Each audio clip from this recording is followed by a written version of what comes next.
అండి అందరికీ. బెల్లంతో రవ్వ లడ్డు ఇలా నోట్లో పెట్టుకుంటే స్మూత్గా కరిగిపోయే విధంగా ఎలా చేసుకోవాలో చూసేద్దామా.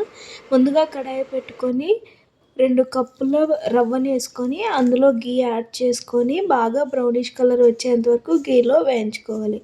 వేయించుకున్న రవ్వ మొత్తాన్ని ఒక గిన్నెలో తీసుకొని అందులోకి ముందుగా కాగబెట్టుకొని చల్లార్చుకున్న పాలు యాడ్ చేసుకోవాలి.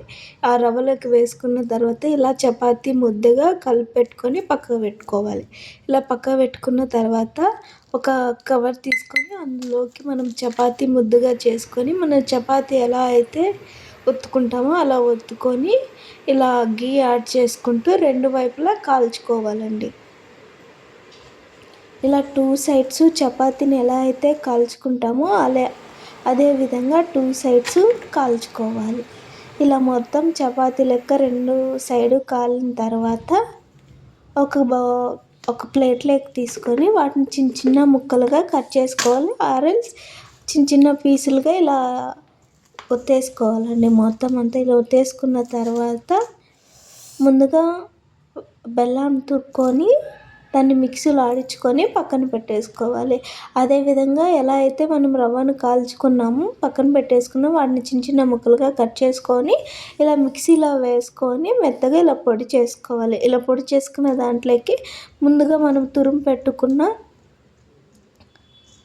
బెల్లంని ఇందులోకి యాడ్ చేసుకోవాలి. అలానే కొద్దిగా గీ వేసుకొని అందులోకి డ్రై ఫ్రూట్స్ మొత్తం వేయించుకొని ఈ మిక్సీ చేసి పెట్టుకున్న పౌడర్లోకి యాడ్ చేసుకోవాలి.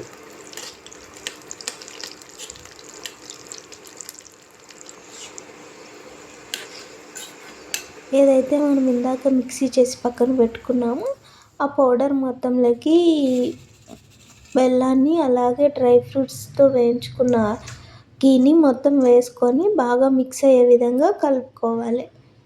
కలుపుకున్న తర్వాత ఇంకా మనం చిన్న చిన్న ఉండలుగా చుట్టుకోవాలి.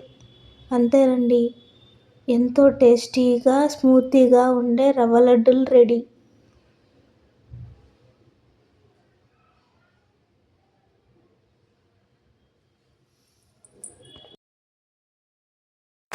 హలో అండి అందరికీ.